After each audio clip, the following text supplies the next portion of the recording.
दोस्तों एयरपोर्ट के बाहर पहुंचते ही आपको ट्रॉली मिल जाती है जिसपे आप अपना सामान प्लेस करके अंदर जाएंगे। बाहर हेल्पर भी मिलते हैं, लेकिन अगर आप उनकी सर्विसेज लेंगे तो वो आपसे एक्स्ट्रा पैसे चार्ज करेंगे। देखो यहाँ पे मेरे पास ज्यादा सामान नहीं था, एक ही बैग था तो मैंने ट्रॉली नहीं ली। और आपको यहाँ बाहर की ओर गेट नंबर दिखेंगे। आपका जो मन करे जिस गेट से भी एंटर करना चाहता है आप एंटर कर ले। अंदर जाके आपको काउंटर ढूंढने ही पड़ेंगे। लकीली आज भीड़ नहीं थी, हम लोग फटाफट यहाँ लाइन में गए। और यहाँ पे एयरपोर्ट एंटर करने से पहले गेट पे जो सिक्योरिटी है वो आपसे आपकी टिकट चेक करेंगे और आपका पासपोर्ट चेक करेंगे। उसके बाद आपको अंदर जाने की परमिशन मिलेगी।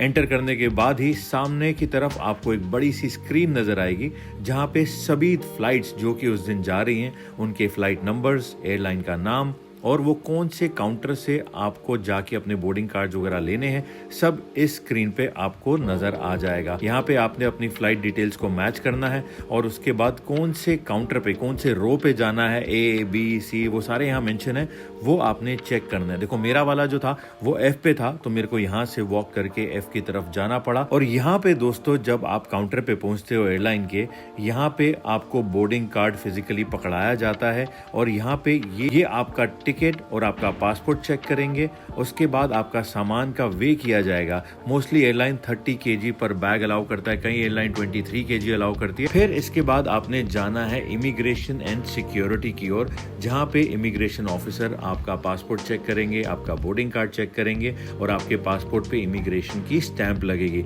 लेकिन हाल ही में गवर्नमेंट ऑफ इंडिया ने एक नया सिस्टम शुरू कर दिया है जो है ई गेट का, जहां पे सिर्फ आपने अपने बायोमेट्रिक्स देने हैं, आपका बोर्डिंग कार्ड स्कैन होता है और आप बिना किसी भीड़ भड़ाके के, बिना किसी लाइन में लगे आराम से इमिग्रेशन क्लियर कर लेते हैं, वो भी बिना स्टैंप लगवाए।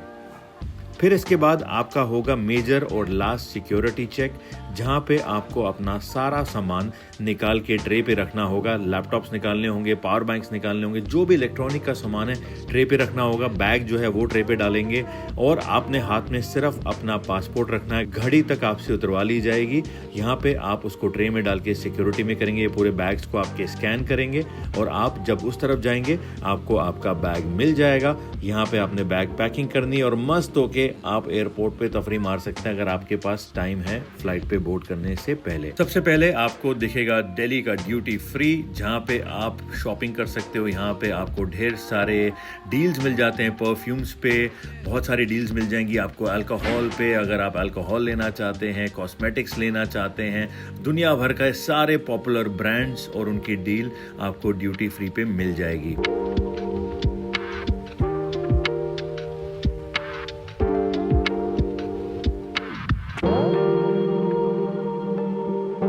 और ये देखिए, ये था हमारा दिल्ली का इंटरनेशनल एयरपोर्ट, जो कि किसी मॉल से कम नहीं लगता, इतना सुंदर बना हुआ है। हर जगह आपको बड़े बड़े ब्रांड्स, आपके रेस्टोरेंट्स, आपकी शॉपिंग, सब चीज़ें आपको इस एयरपोर्ट पे नज़र आएगा।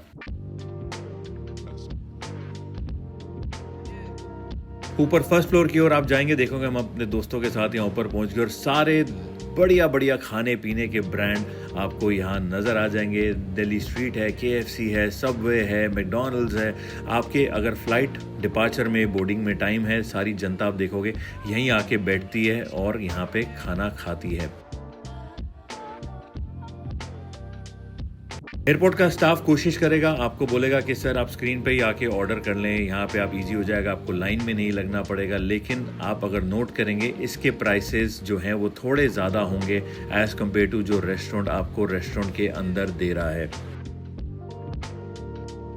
फिर आपके बोर्डिंग कार्ड पे आपको नजर आ जाएगा कि आपका गेट नंबर कौन सा है। जैसे आपको मेरा गेट नंबर 20 दिख रहा होगा। बोर्डिंग टाइम आपका 11:40 का है रात का और मेरी जो सीट है वो है 42F। ये सब कुछ आपको अपने बोर्डिंग कार्ड पे नजर आएगा। यहाँ से आप अगर स्क्रीन पे देखेंगे आपको अपने जो गेट नंबर है कि कौन सी जो आपकी फ्लाइट है कौन से गेट से जा रही है, यहाँ पे आपको सारी इंफॉर्मेशन मिल जाएगी। एयरपोर्ट पे इजीली वॉक करके हर जगह साइंस लगे हुए हैं, गेट नंबर लिखे हुए हैं। जैसे आप देखेंगे 17, 17B, तो आपने इस तरह से अपना नंबर देखना है और आपको अपने गेट पे पहुंचना है। हमारी फ़्लाइट जो है वो गेट नंबर 20A से जा रही थी। हम लोग बैंकॉक ट्रैवल कर रहे हैं, थाई एयरलाइंस हमने ली हुई है। तो यहाँ पे वो अनाउंस करेंगे पहले कि सीट नंबर 20 से 30 आप आ जाएँ या 10 से 20 आ जाएँ। जो वो अनाउंसमेंट करेंगे आपको वो ध्यान देना है और उसके बाद ही आपने लाइन में लगना है। लाइन में लगने के बाद बस ये आखिरी चेक होगा जहाँ पे ये लोग आपसे आपका पासपोर्ट चेक करेंगे, आपका बोर्डिंग कार्ड चेक करेंगे और आप जाएंगे इसके बाद अपने एयरक्राफ्ट की ओर। अब यहाँ हमारा फाइनल चेक हो गया। अब हम नीचे उतरे और मोस्टली जितने भी एयरलाइंस हैं, इंटरनेशनल एयरलाइंस जो इंडिया में लैंड करती है दोस्तों, वो एरो ब्रिज से कनेक्टेड होती है। इसलिए आपको अब वो जो पुराना स्टाइल था बस में बैठ के जाना या कोई अलग से रास्ते से जाना, अब सीधा का सीधा जो है ये एरो ब्रिज होता है जो कि आपका कनेक्टेड होता है आपके एरोप्लेन के साथ। तो देखो हमारे दोस्त सारे मस्ती करते हुए, फ़ोटोज़ खींचते हुए, वीडियो खींचते हुए हम लोग बोर्ड कर रहे थे। तो यहाँ से हम लोग सीधा एयरक्राफ्ट में एंटर करेंगे।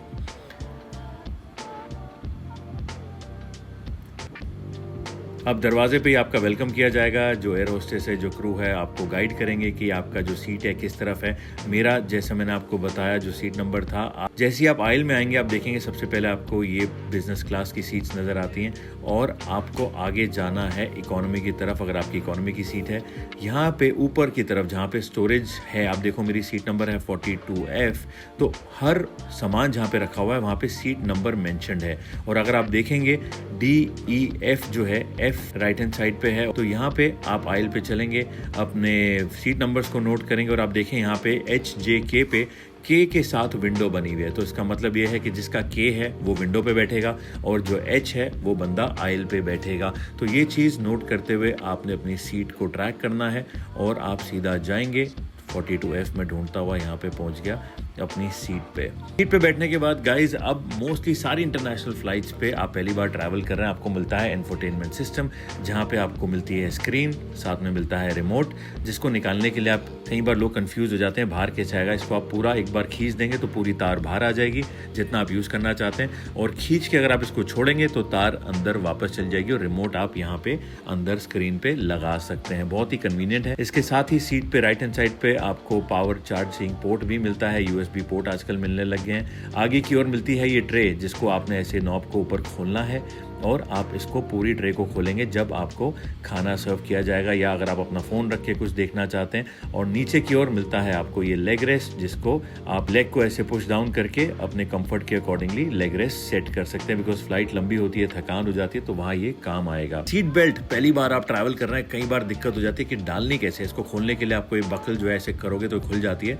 बस सीट बेल्ट आपने ऐसे डालनी है, आपका जो मेटल क्लिप है इसको आपने बेल्ट में डालना है और इसको लूज़ करने के लिए बस आप इसको खोलेंगे और आप इसको पट्टे को खींचेंगे तो ये पूरी आपकी बेल्ट लूज़ हो जाएगी और आराम से इसको डाल पाएंगे और इसको टाइट कर सकते हैं। सीट में आपको कुछ पैक्स भी मिलते हैं जिसमें जैसे ये पैकेट में ईयरफोन्स हैं, मैंने इसको फाड़ा, फ्रेश हैं ये, और यहाँ पे आपको मिल जाते हैं आपके एंटरटेनमेंट के लिए, आपके म्यूज़िक मूवीज़ देखने के लिए आपको मिलते हैं ये हेडफोन्स। और इसको आपने लोग मोस्टली टीवी पे लगाने की कोशिश करते हैं, बट ये साइड में जो आपकी आर्मरेस्ट है ये वहाँ पे लगता है। यहाँ पे प्लग करके आप आराम से इसको लगा के अपनी मूवी एंजॉय कर सकते हैं। रिमोट की बात करें गाइस, सारे फंक्शंस बहुत इजीली इस पे मेंशन होता है। आप देखोगे रिमोट पे सारे कॉल बेल का बटन है, इस पे वॉल्यूम का बटन है, चैनल चेंज करने का बटन है, मेन्यू बटन है। तो ये सारी चीज़ें जो है आप यहाँ से यूज़ कर सकते हैं। लाइट, अगर रात की फ्लाइट पे लाइटें अंधेरा बंद हो जाता है, यहाँ पे ये आप बल्ब वाले बटन को जैसे ही दबाएंगे ऊपर वाली जो लाइट है ये ऑन हो जाती है और इसको दबाने से ये ऑफ हो जाती है। यहाँ पे ये बंदा बना हुआ है, इस बटन को आप दबाओगे तो पीछे जो अटेंडेंट है, जो कैबिन क्रू है, वो आपके पास आ जाएंगे और कौन सी मूवी आप देखना चाहते हैं सारी चीज़ें आप इस रिमोट के साथ कॉन्फ़िगर कर सकते हैं, इसके साथ स्क्रॉल कर सकते हैं। सर्विस शुरू होते ही गाइस ये कार्ट आपके पास आएगी, आपको फ्लाइट पे दिखेगी आते हुए, और यहाँ पे जो कैबिन की लाइट्स हैं वो जला ली जाएंगी। आपने ट्रे टेबल को अपने खोल के रखना है और जब ये खाना आएंगे आपको ऑफ़र करेंगे, आपसे पूछेंगे आप क्या खाना चाहते हैं। यहाँ पे मैंने अपना जो मील है वो मंगवा लिया और इन्होंने साथ में कुछ स्नैक्स दिए, कैश्यू दिए। मेन मील जो है यहाँ पे हमको मिले छोले मसाला। तो इस तरीके से ट्रे पे आपको खाना मिलता है, साथ में रोटी है एंड बन है, फ्रूट्स है, सारी चीज़ें आपको जो है आपकी लॉन्ग फ्लाइट्स में मिलती हैं। वॉशरूम में अगर आप जा रहे हैं, एंटर करने के बाद यहाँ पे ये हुक होगा जिसको आपने बंद करना है, लॉक करना है। आप देखेंगे ताले पे राइट का एरो बना हुआ, उस तरफ करोगे तो ये लॉक हो जाएगा। यहाँ पे टैप है, जैसे ही आप इसको प्रेस करोगे वाटर आएगा। वॉशरूम यूज़ करने के बाद बहुत सारे लोग इसको बहुत गंदा करते हैं यार। जब आप ट्रैवल करते हो आप भूल जाते हैं लोग कि भाई आप पब्लिक ट्रांसपोर्ट में हो, तो आपने यहाँ पे ये नीले रंग का बटन है, पुश लिखा हुआ, इस पर आप जैसे ही क्लिक करेंगे तो ये पूरा फ्लश कर देगा। हम लोग सोए, अब हो गया लैंडिंग का टाइम। लैंडिंग जैसी होगी गाइज, आपके जो सामने के दरवाजे हैं वो खुल जाते हैं। आपने चेक करना है ऊपर कुछ सामान तो नहीं छोड़ा आपने। आपका सामान लगेज पूरा चेक करने के बाद आप प्लेन से डी प्लेन होंगे। जिस भी कंट्री में आप लैंड कर रहे हैं, उतरने के बाद आपको बोर्ड दिखेगा कि इमिग्रेशन का किस तरफ है। आपने वो फॉलो करते हुए इमिग्रेशन में जाना है और इमिग्रेशन करने के बाद आपका जो बेल्ट नंबर है अगेन स्क्रीन पे नजर आ जाता है कि कौन सी कंट्री से कौन सी फ्लाइट आई है, कौन से बेल्ट पे वो सामान मिलेगा, वो सारा आपको नजर आ जाएगा। तो उस बेल्ट पे जाके अपने सामान को आपने पिक करना है। हमारा सामान आया एकदम लास्ट में, बेल्ट नंबर 5 में हम लोग पहुंचे वहां पे फाइनली। और अब यहाँ से हम अपना सामान लेंगे। यहाँ पे भी स्क्रीन लगा हुआ जहाँ लिखा हुआ है कि भाई दिल्ली से फ्लाइट आई है, फ्लाइट नंबर ये रहा हमारी थाई एयरवेज का, और बैग्स हमारे इस बेल्ट पे आना शुरू होंगे। बस यहाँ से हम अपनी जर्नी जो है शुरू करेंगे टाउन की। एंड आई होप आपको आज का वीडियो पसंद आया हो। लाइक करना, कमेंट करना, सब्सक्राइब करना मत भूलना।